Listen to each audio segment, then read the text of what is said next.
But then he nodded dumbly and stared back down at his laptop. Bogart rose, but Jameson remained seated. When he looked at her inquiringly, she said, "I'll meet you back here." He glanced at Decker and nodded curtly. "Amos, it's good to have you on board." Decker continued to stare at his laptop. Bogart turned and left. Jameson glanced at Decker. "Lots of changes," She said. in a short period of time. He shrugged. "What is really fascinating you about the Mars case?" She asked. Because you played football against him?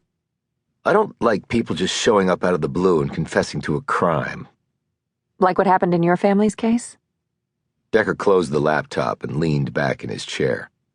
Tell me about the other team members. I've only met one of them, Lisa Davenport. She's a clinical psychologist from Chicago. She's in her late 30s and very nice, very professional.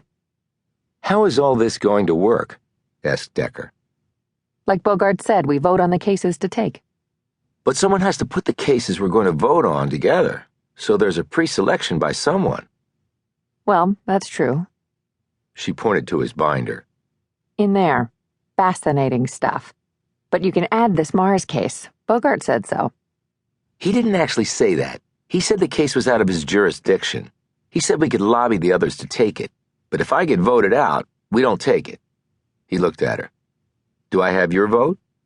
Of course you do, Amos. He looked away. I appreciate that. Jameson looked surprised. Decker didn't usually acknowledge things like that. Do you want to get cleaned up? She added diplomatically. I know it was a long drive, and you apparently drove straight through. I did, and yeah, I should clean up some, but I don't have many clothes. We can go shopping if you want, before the meeting. Maybe after. Any time, Amos. I'm ready to help. You don't have to be this nice to me. Jameson knew that, unlike other people, Decker was being quite literal. I figure we both had big changes in our lives, and we need to stick together. There might be a case down the road I want to take, and then I'd need your support, right? Decker looked at her thoughtfully and nodded. You're more complicated than you make yourself out to be. One can only hope, she said, smiling weakly. Chapter 6. How do I get 20 years of my life back? You want to tell me that? How?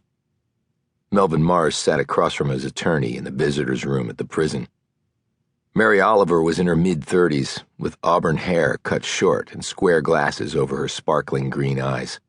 Her angular, pretty face was sprinkled with freckles. You don't, Melvin, she said.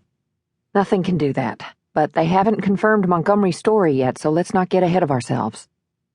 I don't know this dude. I never met this dude. I never knew he even existed until they came and told me. So they can't say I paid him to kill my parents. And if they can't show that, I'm out of here, right? Oliver rustled some papers in front of her. Look, it's not that simple. We have to let the process work, okay? Mars rose and smacked the wall behind him, drawing a stare from the burly guard stationed in the center of the room. He was far enough away that he could not hear their privileged conversation, at least spoken at normal levels, but close enough to step in, if need be. Process. I let the process work before, and you see what it got me. They took my damn life, Mary. It's natural to feel betrayed and taken advantage of, Melvin. Everything you're feeling, it's natural. Mars looked like he wanted to slug something, anything, as hard as he could, but then he saw the guard's hand move to the head of his baton.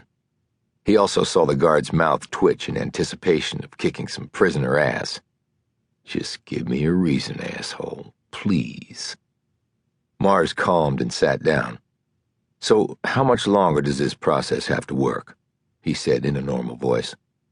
There isn't a set timetable for this because of its unusual nature, explained Oliver, looking relieved that he was being more reasonable. But I will keep on top of it every second, Melvin. I promise. I will push them. And if I even see them starting to drag their feet, I will call them on it, I swear. I'll file motions. He nodded. I know you will. She said, This must be so hard for you. When I first heard of it, I was flummoxed. I still don't know the connection between your parents and this Charles Montgomery. Well, if there is a connection, they didn't